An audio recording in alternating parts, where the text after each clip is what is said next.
That.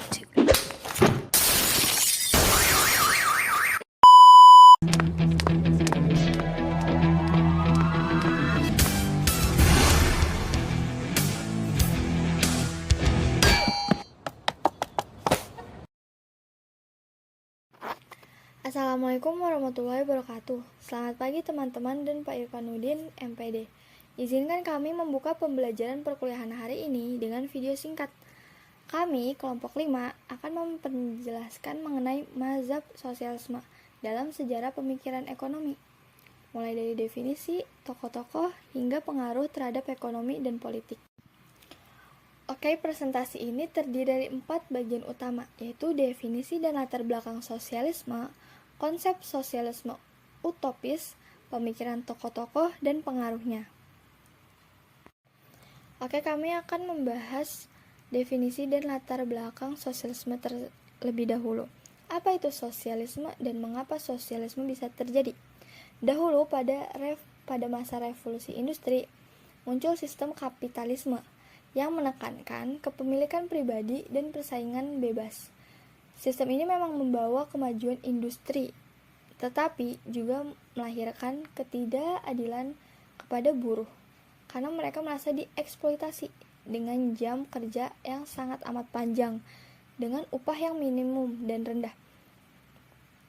Sementara kaum borjuis menumpuk kekayaan. Akibatnya, kesenjangan sosialisme ini makin tajam dan kapitalisme dikritik sebagai sistem yang hanya menguntungkan segelintir orang. Sebagai reaksi atas ketidakadilan tersebut, kapitalisme lahirlah sosialisme pada awal abad ke-19 dengan gagasan pemerataan dan kepemilikan bersama. Menurut John Stuart Mill, secara sempit, sosialisme berarti menolong kaum yang tertindas, sedangkan secara luas, menempatkan pemerintahan sebagai pengelola ekonomi demi kesejahteraan rakyat.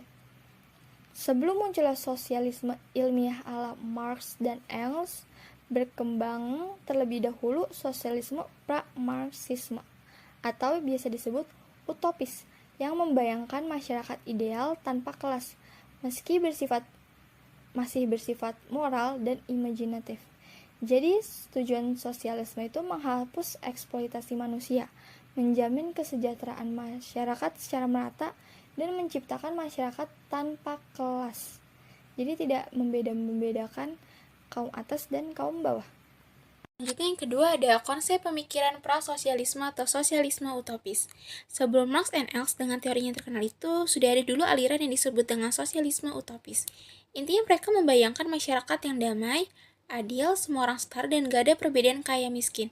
Ini mereka menarik, tapi masih sebatas imajinasi dan nilai moral, belum punya dasar ilmiah yang kuat. Para tokoh sosialisme utopis sendiri percaya perubahan bisa diwujudkan lewat cara damai, bukan dengan revolusi. Caranya yaitu dengan lewat pendidikan, jadi teladan, dan bikin komunitas kecil sebagai contoh nyata kehidupan tanpa penindasan.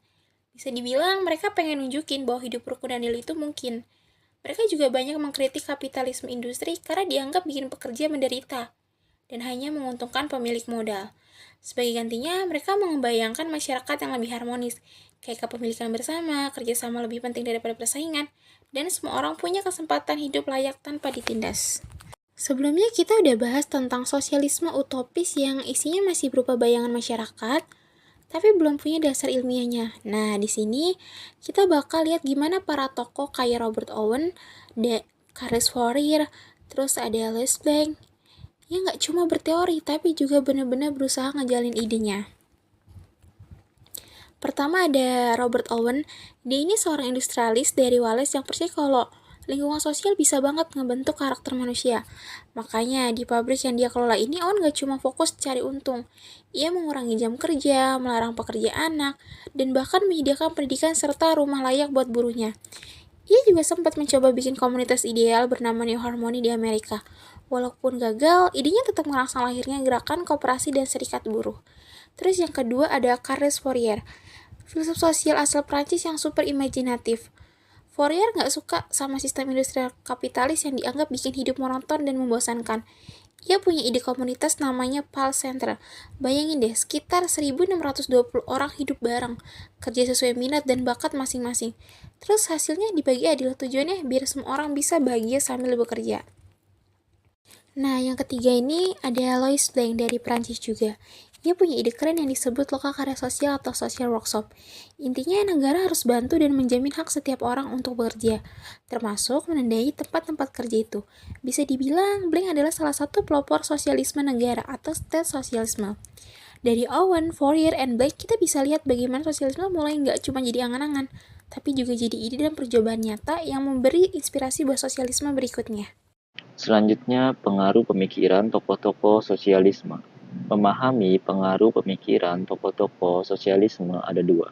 Yang pertama, pengaruh ideologis dan politik. Pemikiran utopis dasar lahirnya Marxisme dan komunisme atau revolusi proletar. Muncul sosialisme demokratik lewat jalur reformasi dan pemilu. Contoh, Partai Buruh di Eropa.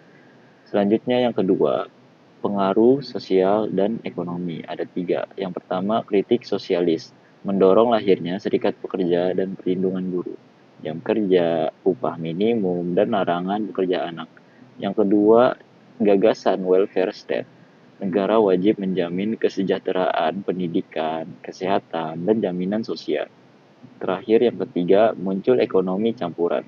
Pasar berjalan berdampingan dengan regulasi dan intervensi pemerintah. Kesimpulan, sosialisme pra-Marxisme atau sosialisme utopis lahir pada awal abad ke-19 sebagai reaksi terhadap ketidakadilan, kapitalisme, dan revolusi industri. Tokoh-tokohnya seperti Fourier, Owen, dan Blanch menawarkan gagasan masyarakat adil melalui kepemilikan bersama, solidaritas, dan penghapusan kesenjangan kelas. Meskipun ide-ide mereka bersifat idealis, imajinatif, dan kurang memiliki dasar ilmiah, pemikiran tersebut memberikan kritik moral yang tajam terhadap kapitalisme, serta meletakkan dasar bagi sosialisme ilmiah dan kebijakan sosial modern. Nilai-nilai utama yang mereka perjuangkan, keadilan, solidaritas, dan kesetaraan, tetap relevan hingga sekarang dalam menghadapi ketidakadilan sosial dan ekonomi. Sekian presentasi kelompok kami, kurang lebihnya mohon maaf. Wassalamualaikum warahmatullahi wabarakatuh.